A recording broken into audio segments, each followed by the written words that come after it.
Halo semuanya, awalnya saya ingin memberikan tangkapan layar, tapi sekarang kita akan melakukannya langsung di grafik hanya dalam 1 atau 2 menit. Ini adalah grafik mata uang kripto Cardano. Apa yang ingin saya soroti? Candle bulanan. Pertama-tama, lihat di sini ada penumpukan sinyal yang menunjukkan penurunan. Ya, memang terjadi penurunan. Pada saat yang sama, kami tidak menghitung target penurunan ke kisaran 19 sen yang muncul di sekitar sini. Di sini hingga perbatasan ini kita bahkan belum mencapai perbatasan atasnya. Tapi saya ingin menunjukkan sesuatu yang sama sekali berbeda kepada Anda. Di sini dari zona ini penurunan harga adalah hal yang logis. Terjadi situasi jenuh beli yang sangat kuat di sini. Tapi perhatikan, setelah itu kita masuk ke kondisi jenuh jual. Perhatian pertanyaannya, apakah sekarang kita akan turun? Karena lihat pada grafik lilin bulanan kita sudah mengalami jenuh jual yang kuat. Dan inilah momen yang paling penting. Sekarang kita ambil grafik jenuh beli jenuh jual, kita perbesar semaksimal mungkin ya agar bisa memantau nilainya secara tepat pada saat ini. Jadi saya melakukan level 4 dan minus 485. Artinya nilai saat ini bahkan sedikit lebih tinggi. Dan perlu dicatat, kapan indikator ini mencapai nilai yang persis sama? Pada bulan Oktober tahun ke-22. Dengan kata lain, kondisi jenuh jual kira-kira pada skala yang sama, ya. Tapi apa yang terjadi selanjutnya? Di sini saya mengambil bagian bawah lilin. Artinya benda itu bermagnet. Anda mengerti kan? Artinya, saya mengambilnya bukan dari isi, bukan dari titik penutup, tetapi dari hal yang paling minimal. Jadi, dengan kondisi oversold seperti itu, harga kemudian turun dari titik minimum sebesar 33%. Namun ini jika kita mengambil titik terendah sebelum pembalikan tren. Dan jika kita hitung secara harfiah bulan depan, maka angkanya akan turun 27%. Oleh karena itu, apa yang dapat kita simpulkan? Kita bisa mengambil titik terendah dari candle saat ini, menyisihkan sekitar 27%, ya, dan melihat bahwa penurunan dapat membawa kita misalnya ke area sekitar 15 sen per koin Cardano atau ADA di sini.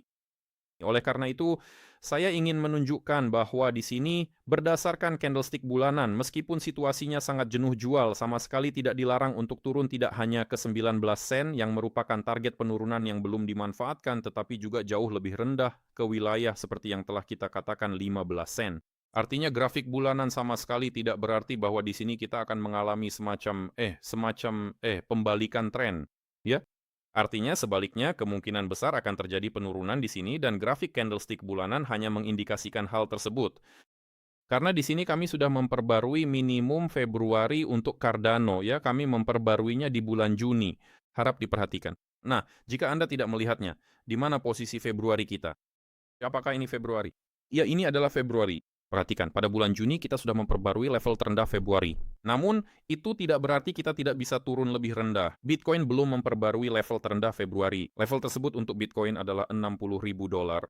Nah, karena kita sudah merekam video ini, mari kita lihat grafik candle mingguan. Apa yang kita lihat pada candle mingguan? Pada candle mingguan, indicator overbought, oversold, bahkan belum masuk ke zona oversold.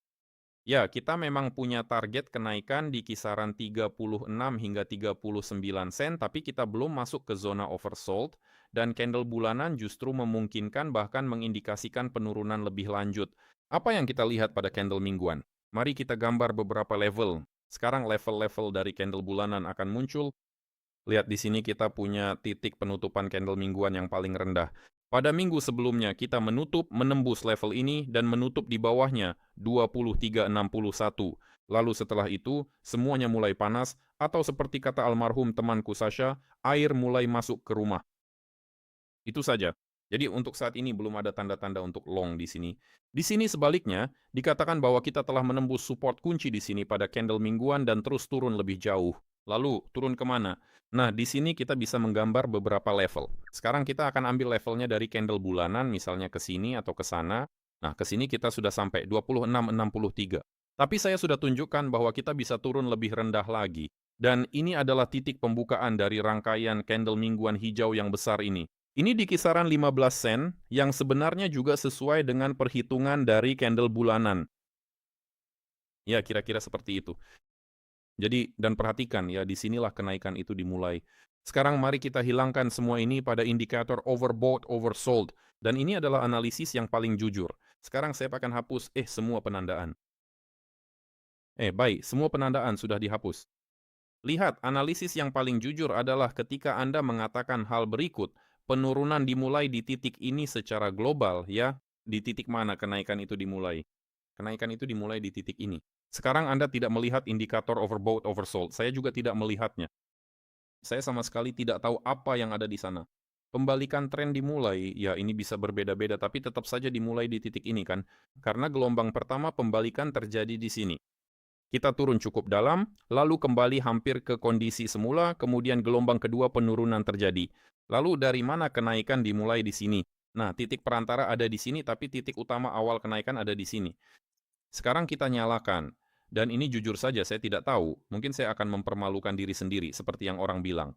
Kami mengaktifkan indikator overbought, oversold untuk melihat seberapa efektif indikator tersebut menunjukkan titik pembalikan pasar bagi kami. Ya, baiklah, mari kita lihat. Di sini terjadi perubahan haluan. Dari mana asalnya? Saya tidak bermaksud menyombongkan diri, saya belum tahu apa hasil analisisnya nanti. Itu berasal dari titik penjualan yang berlebihan. Di sini terjadi pembalikan, dan itu berasal dari zona yang secara umum merupakan area oversold. Ya, memang bukan yang ekstrim, tapi tetap area oversold. Di sini lalu di sini dari mana asalnya? Dari area overbought, kita bergerak naik. Di sini kita tandai. Dari area oversold, kita bergerak naik. Di sini perhatikan, ini titik pertama ya. Artinya dari mana penurunan itu dimulai. Lalu terjadi koreksi naik yang sangat dalam ya, tapi itu tidak membuat kita keluar dari area oversold. Dan meskipun sudah sangat oversold, harga tetap saja terus turun, turun, dan turun. Nah, ini adalah zona di mana harga bergerak sideways dengan sedikit kenaikan ya. Coba lihat, ini zonanya. Lalu dari mana kita bergerak setelah itu? Jadi, di sini tidak ada setup yang benar-benar bagus, ya. Artinya, di sini bahkan bisa saja masuk posisi short. Sebenarnya, di sini juga bisa saja mengharapkan harga naik, tapi ternyata kita tertipu, ya. Karena di sini harga ditutup di atas semua moving average, dengan bullish engulfing yang sempurna dan sebagainya. Ini satu-satunya kegagalan pada grafik, ya, di mana indikator ini tidak membantu kita, malah justru mengisyaratkan potensi kenaikan, bukan? Kita membuat pembalikan indikator, di sini ada engulfing, semua terjadi pada candle bulanan. Maaf, maksud saya pada candle mingguan. Tapi selain itu, lihat di sini ada kondisi overbought, lalu terjadi pembalikan ya. Dan dari pembalikan itu kita bergerak turun. Jadi, secara keseluruhan kita hanya punya satu titik yang tidak akurat, yang bisa saja menyesatkan kita di sini. Ada kondisi oversold, ada engulfing bullish, tapi tetap saja pasar turun tajam. Tapi sekali lagi sekarang kita hanya menganalisis candle mingguan, hanya untuk Cardano. Dan jika kita melihat ke semua instrumen lain, time frame lain dan sebagainya, misalnya pada Bitcoin, mungkin di titik yang salah ini di sini, mungkin ada petunjuk bahwa sebaiknya tidak melakukan long di sini. Sebenarnya itu saja. Jadi saya ingin menunjukkan kepada kalian bahwa saat ini tidak ada satupun alasan untuk membeli Cardano, baik berdasarkan candle mingguan maupun bulanan. Kita belum masuk ke area tertentu pada candle mingguan, yang berarti pergerakan potensial masih berlanjut ke bawah. Dan pada candle bulanan pun saya sudah tunjukkan semuanya kepada kalian. Peluk, cium. Jangan lupa subscribe channel ini jika kalian belum berlangganan, meskipun sebenarnya kalian sudah berlangganan karena kalian sudah ada di channel privat.